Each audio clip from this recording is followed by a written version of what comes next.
Assalamu alaikum warahmatullah.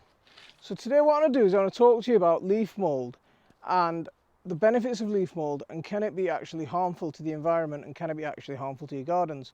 So let's get into it and let's go and explore our leaf mould. So at the moment I'm just gathering up as many leaves as I can from the garden, and all these leaves that are falling onto the grass.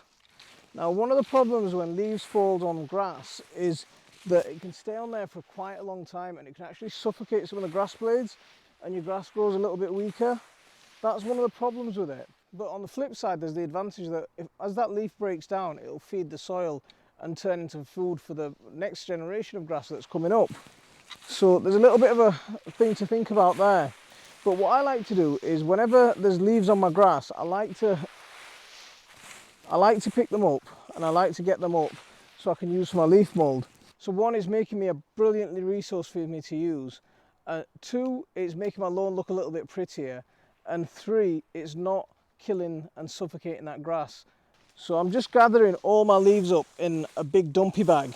You can see I've had these leaves in here a week and they're breaking down really lovely. I don't know if you can see the steam coming off it, but there's a huge amount of steam coming off, and it's really hot. It's really hot in here. Look at that. It's already starting to break down really nicely. I mean, normally I'd do this in my greenhouse so I can keep my greenhouse warm, but this year I just don't have the space to be able to do that. So I'm just doing it in this dumpy bag for now. And all these leaves that I've raked up, they're just going to get dumped on top, and they're just going to carry on breaking down in here. And once it's broken down, it'll turn into some really nice stuff. Look at this. So this is some of the leaf mould from last year. And if you look at that, absolutely beautiful stuff. Yeah? So really nice compost, and that's going to be great for growing in. I saw a meme recently that said leave the leaves alone. And that's true in a lot of senses, and it makes a lot of sense in the fact that it provides a good habitat for pollinators and for insects to overwinter in, and then next year they've got the best chances of coming back to life and coming back and helping you in the garden. But can we strike a compromise between getting the leaves for our compost and leaving the leaves alone on the ground for the insects to overwinter in? So that's what I try and do. And if you've noticed, what I'm using to collect my leaves is this. It's a privet branch. It's a branch from a privet. It's got a nice long straight edge, and it's got these really thick, twigs, but they're really widely spaced apart. It's like a rake and it's like a sweeping brush, but it's absolutely free. So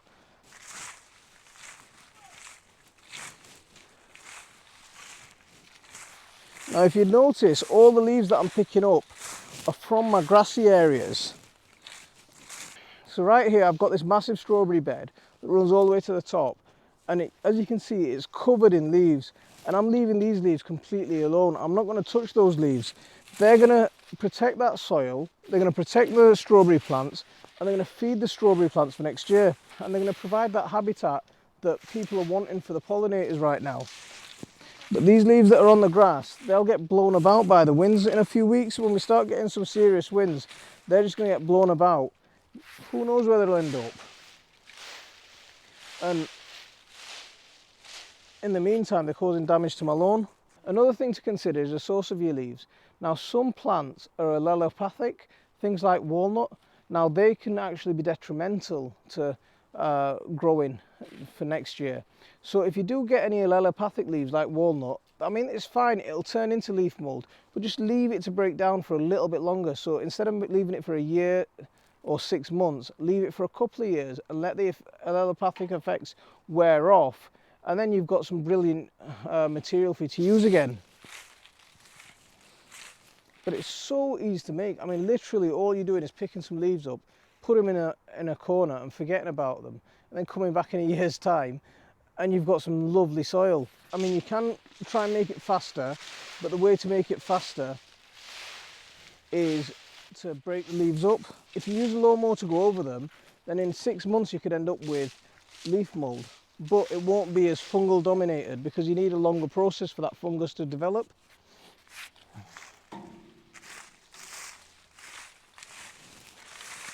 So I've got this massive sycamore tree that's at the bottom of the garden, and all the leaves that are falling at the bottom of the sycamore tree, I'm just going to leave as they are, leave them in place, because that's going to provide some awesome habitat for the bugs and for pollinators and for other wildlife just to settle about and roam around in and find food and find shelter.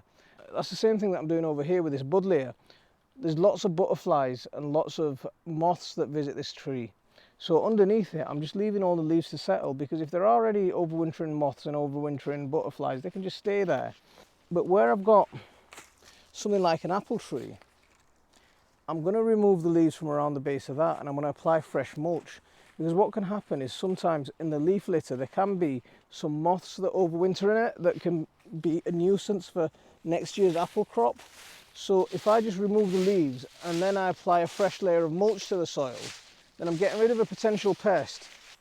But don't leave the soil exposed, cover it straight away, put a fresh layer of mulch on it, and that way you're protecting it as well.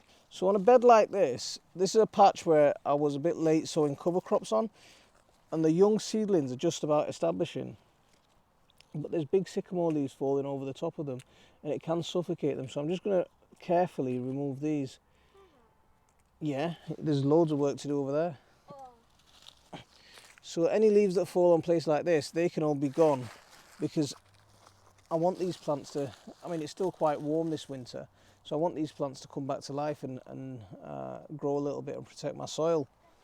But on a bed like this, where I've got absolutely nothing growing, as many leaves that can fall on there, more the better, because they're just going to break down and they're going to provide excellent soil for my potatoes next year. With all things, with leaves, leave some, take some.